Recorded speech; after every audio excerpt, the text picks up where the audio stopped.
Hello, everyone, and welcome to Savvy Psychologist. I'm Dr. Ellen Hendriksen, and every week, I'll help you meet life's challenges with evidence-based research, a sympathetic ear, and zero judgment. We all roll our eyes at happiness clichés, like live, laugh, love, or if life gives you lemons, make lemonade, or dance like nobody's watching.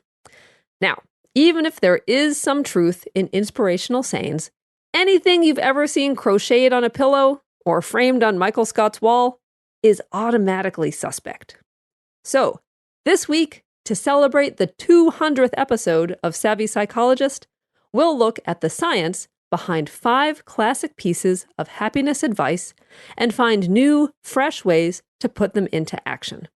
In other words, when you change the way you look at a thing, the thing you look at changes. Hey, wouldn't that look good on a pillow? All right, let's get into it with classic happiness tip number 1. Don't worry, be happy. Okay, what it should really say is, it's okay to feel life's ups and downs. Now, the happiness and positive psychology movements, while revolutionary, have had one major negative side effect, an expectation that we are happy all the time.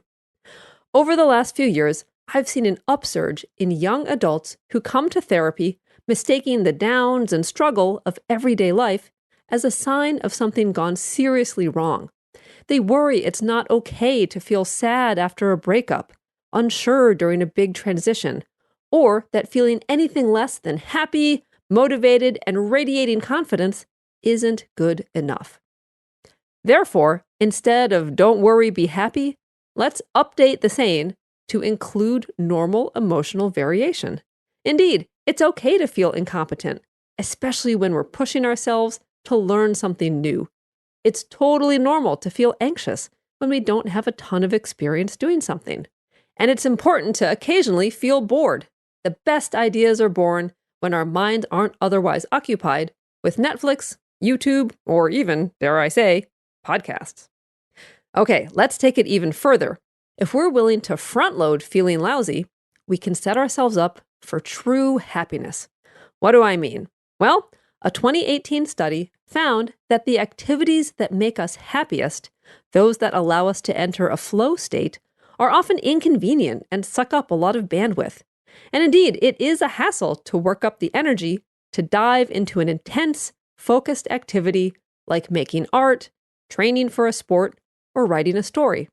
It can be daunting to work on a stand-up comedy act, open an Etsy shop, or sit down at the piano to master that tricky section of Rhapsody in Blue.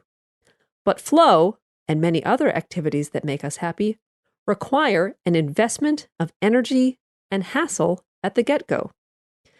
Therefore, think of negative emotion as an investment. You don't have to throw out your Hakuna Matata mug, but see the ups and downs of daily life as part of a normal, healthy rhythm. Okay, classic happiness tip number 2 is the purpose of life is a life of purpose. All right, and what this really means is find your purpose to fight stress and take care of yourself. About a gazillion studies, as well as common sense, have concluded that having a purpose increases both quality and quantity of life. Okay, so what exactly is purpose? Well, like jazz or porn, we know it when we see it. But for our purposes, we will define it as feeling directed and motivated by goals and values. Okay, why is this so important? Well, there are a couple of theories.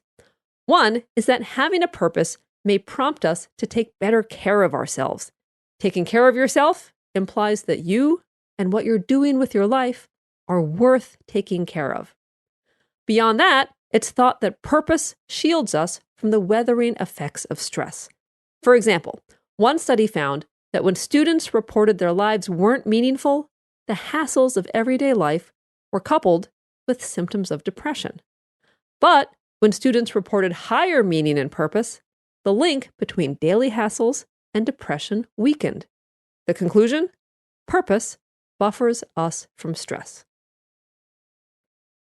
Okay, regardless of how exactly it works, we do know that purpose is directly linked to happiness. A huge study of nearly 100,000 people across 94 countries found that people who believe their lives have meaning or purpose, regardless of how they feel about their income, are happier with their life. Okay, classic happiness tip number 3 is discipline is the bridge between goals and accomplishment. All right, and what this really should say is organize your life so you don't have to exert discipline. Okay, discipline, better known as self-control, is a topic right now hotter than a jalapeno with a fever. Self-control, defined as resisting temptation in the moment, is important. It is hard to be happy when we get sidetracked by every shiny object in our field of vision. However, there is much disagreement about the nature of self-control.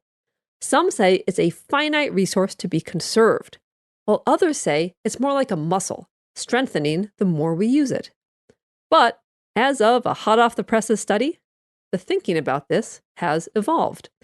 This study by 2 Canadian researchers followed 159 college students and found that resisting temptation actually had nothing to do with success.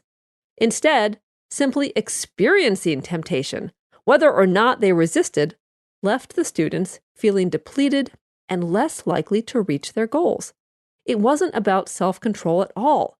It was more about how they organized their environment. Okay, so how to apply this? Well, enter the counterintuitive practice of, quote, effortless self-control. Here's what that means. So organize your work and life to minimize temptation. Use an app to keep you offline while you're working. Put your phone in a drawer while you do your homework. If you want to stick to your diet, don't go to McDonald's and try to piece together a healthy meal. Just go somewhere where the entire menu is healthy. It's way easier to avoid temptation altogether than to try to resist it. And that frees up energy we can use to be our best. Okay, so now back to classic tip number 4. Do one thing every day that scares you. All right, and what this really means is avoid avoidance. Avoidance feeds pretty much every mental health challenge there is. Avoiding the things that make us feel nervous, incompetent, awkward, or dumb keep us safely in our comfort zone, but also keep us from learning that we're more capable than we ever imagined and that the world isn't as dangerous or unfriendly as we thought. All in all, this ties right back to that first truism we talked about. It's okay to feel life's ups and downs. So, no matter how you phrase it, do one thing every day that scares you, get out of your comfort zone, or just do it. Follow the advice and avoid avoidance. And finally, classic tip number 5. Live every day as if it were your last. What this really means is, imagine time is scarce. So advice on seizing the day spans the centuries, from carpe diem to gather ye rosebuds while ye may to YOLO. Okay, but how to actually do this? Well, think of time as finite. This is one place an abundance mindset actually backfires. So counterintuitively, to increase happiness, aim for scarcity. For example, one study randomly assigned college seniors in their last semester to write about their college experience for 10 minutes. One half was prompted by the phrase, "Keep in mind that you only have a short amount of time left, about 1,200 hours." The other half was prompted by the phrase, "Keep in mind that you have a significant amount of time left, about 1/10 of a year." Then, over the next 2 weeks, the researchers followed up multiple times, always asking how often the students had spent time with friends, hung out in the quad, went to a favorite campus restaurant or bar, took a scenic route around campus, or otherwise took part in college-related fun or nostalgia. And it turns out, those in the time is scarce group did more of the activities and reported being happier than the time is plentiful group. Better yet, a time is scarce mindset doesn't just work for college kids. A 2018 study randomly assigned people either to pretend it was their last month in their current city or to live as they usually did. And the result? those in the pretending to move in a month group reported doing more and feeling greater connectedness and well-being. Turns out, simply imagining we have to seize the month makes us, what else? Seize the day. I want to end this episode with a thank you.